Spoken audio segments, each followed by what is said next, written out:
What is up, everybody? Welcome back to another Salt and Pauper Saturday video. Today we have a brand new take on Control from Steppy M13. This is Grixis Control. It is a really interesting deck. I have been brewing lately a black-red control deck that I think is very strong, and this is a very similar take on the archetype, so I wanted to give this a try and show you all how it functions. This is a 1-for-1 control deck. A couple very, very strong win conditions and not a lot else. And then for the whole rest of the game, you're just kind of fighting 1-for-1 to run your opponent out of resources until you can commit one of those win conditions, and then you kind of go for it. So we have 18 lands, 3 of which are Maestro's Theater, which is the Grixis fetch land. We have 3 Volatile Fords, 2 Ice Tunnels, and then we have a whole bunch of snow-covered lands. You'll notice that is for the Screds in the removal slot. So we have some Ponders, some Lightning Bolts, some Brainstorms, some Screds, some Spell Pierces. We have Augur of Bolas, a counterspell at our 2-drop slot with a single Extracted Confession and 1 more in the board. We have a couple Breath Weapons in case the board ever gets out of control against some of the wider decks in the format. We have 3 Snuff Outs. 2 Thorn of the Black Rose to start the Monarch, 2 Murmuring Mystics. These are our primary win conditions. We have 4 Lorien Revealeds to help with that mid-game, as well as making our land drops, and 4 Tolarian Terrors. This deck is able to power out Terrors very, very quickly, but in general, you're going to start out pretty slow to control the game and then drop a bomb once you've exhausted your opponent's resources. Now, because the deck is very low on threats, it does struggle against other 1-for-1 style control decks. So things like Gardens is probably a pretty difficult matchup. I luckily didn't face any Gardens, but this deck did perform rather well in my testing against a lot of the meta. So I'm going to show you against one of the top decks right now. We're going to give it a try. Just one feature match for you guys today. I want to keep the video a little bit short, and control matchups like this tend to go a little bit long. We have 3 Hydroblasts in the sideboard, 2 Spell Bombs, 1 Expected Fangs, 1 Extracted Confession, 3 Red Blasts, 3 Cast and Fires, and 2 Gorilla Shamans. So lots of flexibility in the board, lots of flexibility in the main board. You might be interested in why we're running 4 Ponders instead of Preordain. The answer generally is that this deck has a lot of shuffle, and because it's so threat dense, you don't ever want to have to scry something to the bottom that you will not be able to get back later. So because this deck is so threat light, you can't really afford to scry like a Tolarian Terror, for instance, on turn 1 to the bottom to make a land drop, because you'll never get it back. So Ponder gives you the opportunity to shuffle as well as rearrange 1 card deeper, which does help a lot. You will see kind of the value of Ponder and making sure that we're able to kind of hide cards on our top deck, similar to the Brainstorm in the feature match we're going to play for you today. So without further ado, guys, take a screenshot, or the deck link will be down in the description below. As we jump into things, make sure you like and subscribe. As usual, the videos have been doing quite well lately. Really excited to get you guys some of these less meta decks, especially while we wait for spoiler season of Outlaws of Thunder Junction. So let's jump right into game number 1. Alrighty, guys, so this is game number 1 against Adam91. Unfortunately, this is a very easy mulligan, so we're going to go ahead and mull that. This one, on the other hand, is a significantly more keepable hand, so we're going to go ahead and run it. Throw one of those Augurs back and lead off. Opponent starts on a tap blue-black land, which is really telling because there's only a few decks that'll run that. This is either blue-black Terror, blue-black Fae, maybe some sort of Grixis deck itself. You know, it's really difficult to tell right away, but we can narrow things down pretty quickly. And then opponent shows us a Spellstarter Sprite on our Ponder on turn 1, so we immediately know what we're up against. We definitely need to utilize this Lorien Reveal to get red, because we're going to need Screds and Cannonades to really dig ourselves out of ninjas, especially if they're starting off quickly. They do. We top deck a Lightning Bolt, which is pretty nice. We're going to go ahead and play this Augur of Bolas out just to block the ninja. We hit another Scred, which is pretty good, so we're going to have lots of 1-for-1 removal. Unfortunately, we know the opponent has a Spell Pierce, or a Spellstutter Sprite, which is pretty unfortunate. They go ahead and deploy a Snuff Out, which is important for us to know about. So just so we do know they are in the deck. Sadly, they exiled our Ponder here. It would have been nice to be able to start chaining together some spells and get this Tolarian Terror out pretty quickly, but opponent just kind of whacking away with Ninja, doing the fairies thing, sandbagging mana. We only have one red slot, or one red mana, now two. So we were holding our removal just to try to pull the trigger with all these removals and make sure that we're able to get through any number of spell stutters or counter spells. We choose to go ahead and go for it here.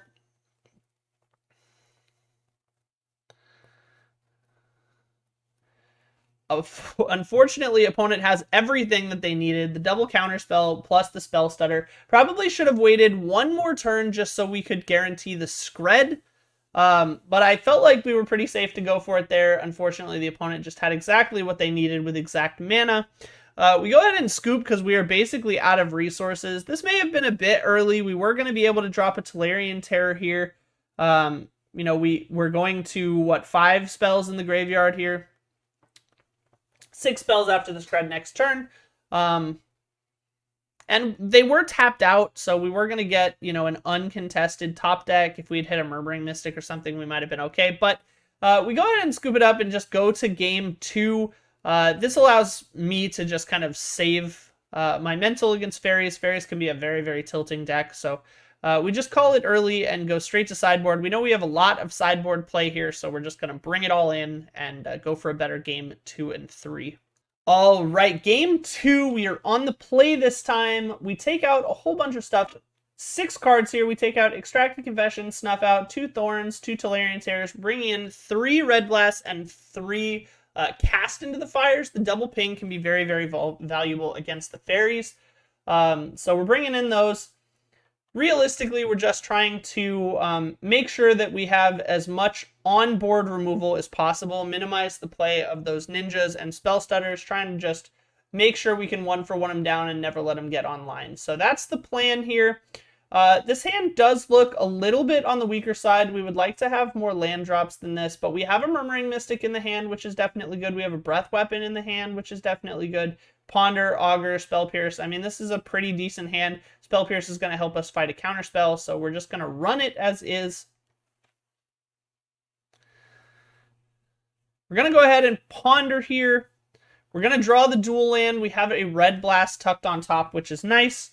Kind of dodge duress just in case they bring it in against me. They didn't have turn 1 duress. And turn 2, they go for the Fairy Seer, so we are safe. We top deck a Cast and Fire, which is pretty nice. We hit our 3rd land drop, which is also going to be good off of the Lorien Revealed. We hit another Lorien Revealed from the Augur, so we're just making sure we're hitting our land drops here. The control matchup's very, very important for that. We're going to take the 2. It's not that big a deal. We top deck a Snuff Out, so we're just going to immediately deploy that and kill the Ninja, just so that they can't Snuff Out and get through for another card next turn like they did last game. So we're just trying to remove the ability to play that same pattern. Opponent gets to Fairy Seer again, which is a little bit unfortunate. We could certainly kill it there with the Cast and Fire, but we don't want to run into like a Blue Blast or something. We want to make sure that these removal spells land, so we're going to try to fight them when we have mana advantage. We just hit for 1. They hit for 1 back. They have another Ninja, which is a bit annoying, but this time is when we kind of go for it here. We have Red Blast, we have Scred. So we go for the Scred, they have Spell Stutter, they have Hydroblast, and we have Spell Pierce. Kind of had it all there. Redemption for game number 1. We're able to really shut them down here. They go down to 4 cards. We could have definitely untapped and played Murmuring Mystic here. They were tapped out, but we didn't want to run it into a Snuff Out, especially when we have a Lightning Bolt in hand now. We're trying to wait for 1 more mana so that we can play the Murmuring Mystic with a Lightning Bolt backup, just to get a little bit out of it in case they kill it immediately. We're going to go ahead and just kind of beat down here, putting a little bit of pressure on them. We're only down a couple of life. We hit kind of everything off that Brainstorm, if I'm being honest. So we go ahead and Scred. They have a counterspell to go with their Hydroblast, but we just hit them with the Snuff Out. Again, trying to absolutely maximize the amount of disruption that we're getting through here. Make sure we're winning the counter battles. and really just kind of shut down their game plan. Now that they've only got one card in hand, we just kind of tap out for this Murmuring Mystic. Opponent does exactly the same thing, which is kind of hilarious. Sadly, we're not going to be able to kill this Murmuring Mystic. If we had one more land, we could try to go for it with Casting the Fire plus Breath Weapon and like getting them to block something or, something like that. Opponent tries to slow us down there, but we kind of max value with the counterspell and top another counterspell, which is really good. Opponent hits a land drop, which is exactly what we needed there. If they had hit like a draw spell like this Brainstorm, they hit a turn later, it might have been a different game, but we're able to counterspell that Brainstorm, keep them on 0 cards. We have a Breath Weapon as backup in the hand, and we're just really going to try to force this damage through here. We've certainly taken the initiative. Opponent is definitely on the back foot. They top deck a card and just keep it. I'm assuming this is a Spell Stutter Sprite, although we don't ever find out. Opponent scoops it up after that attack. We put him down to 1. And that's it for the game. Let's head to game number 3. Alrighty, game number 3 against the opponent here. We have the same sideboard plan, minus one thing. So we took out one Ponder, we put in one Tolarian Terror back, just realizing we were so threat light after taking out 2 of those terrors that even when we stabilized the game, we didn't have a way to put on pressure to close the game, so we gave the opponent a lot of time to recover, and we don't want to do that, so we bring in one more terror, we take out a Ponder. The small, early cantrips were often Spell Stutter bait, and I don't want to give the opponent license to do that to me again. So that's the play. We are on the draw here, so this is a keepable hand. We don't have a blue source, but hopefully we get there, or we don't have a red source, sorry, but hopefully we get there. So let's go ahead and fire it off here and see what happens.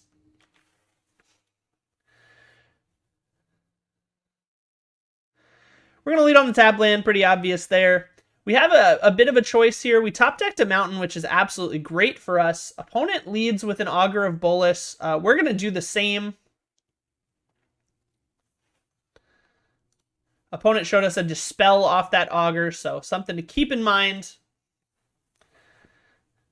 Opponent goes ahead and preordains. The Augur of Bolas standoff is real. We have the red source, which is pretty nice for us. We could have gone with a blue source there to go for a Ponder or a Brainstorm, but we didn't want to get Spell Stuttered, as I mentioned before, although we would have had the Cast in Fire to back up. We know that they have a Dispel, so we definitely need to be wary of that. Going ahead and cycle for the dual land. We're going to go ahead and Ponder up to get a Snuff Out, which will definitely help us in the coming counter war. We get a Scred, so now we're kind of super working. We have the Snuff Out online. We have double 1-drop. We have a counter spell. So we have everything in our hand online. Opponent just hits for 1, though. No Ninja there. They're kind of sandbagging lands in order to fight us on counters. They go for an Augur. We're going to go ahead and counterspell it. We'll get the Dispel out of their hand that way. And then counterspell. So now we know that we are safe to remove these threats. We're going to take the 1 from the Fairy Seer, but now we kind of start the fight. Maestro's Theater gains us a life back, so we kind of time walk on the opponent for Fairy Seer there. And we start to apply some pressure here. We're going to start to get the chip damage in. We have 3 removal hands. 3 removals in hand. We've hit our land drops, which is very good for us. Now, we could have run the Solarian Terror out, but we're definitely going to be running into a counterspell. We don't want to do that. Opponent has not shown us any counterspells yet. Top decking the Murmuring Mystic here, which is super nice for us. Go for the Augur. Opponent tries to Spell Stutter it. We're going to Cast into Fire for both of them. Opponent has the counterspell. But we still have a Scred to get rid of the Spell Stutter and resolve this Augur of Bolas. We get another Cast in Fire, which is pretty nice. Now we go for the Tolarian Terror. That clears the way with a second counterspell to make sure that this Murmuring Mystic has a chance of landing next turn. So really just trying to play out the grindy control strategy. Opponent goes for the Murmuring Mystic themselves. Now, we go for the Snuff Out there before we cast the Murmuring Mystic just to make sure the Murmuring Mystic lands. So we do lose a 1/1 bird there, but we wanted to make sure that they didn't kill our Murmuring Mystic with a counterspell. So if they snuff out, or if they counterspell our snuff out, then it gives us license to land our Murmuring Mystic without any problems. We top deck a counterspell, which is definitely good. Opponent down to 1 card, so our Exhaust Him strategy has worked. We have the counterspell for the second Murmuring Mystic, and that is the game. Definitely shows exactly what this deck wants to do. We are strangleholding the opponent out of the game. We're playing a very heavy control strategy with lots of removal, lots of interaction, lots of draw, and a minimalistic bomb strategy. So really, really cool deck. Love this take on the Pauper format and the control archetype. So I hope you guys enjoy. Thank you so much for joining me. Good luck in your leagues. As usual, guys, goodbye forever. Unless I see you next week, have a good one. Peace.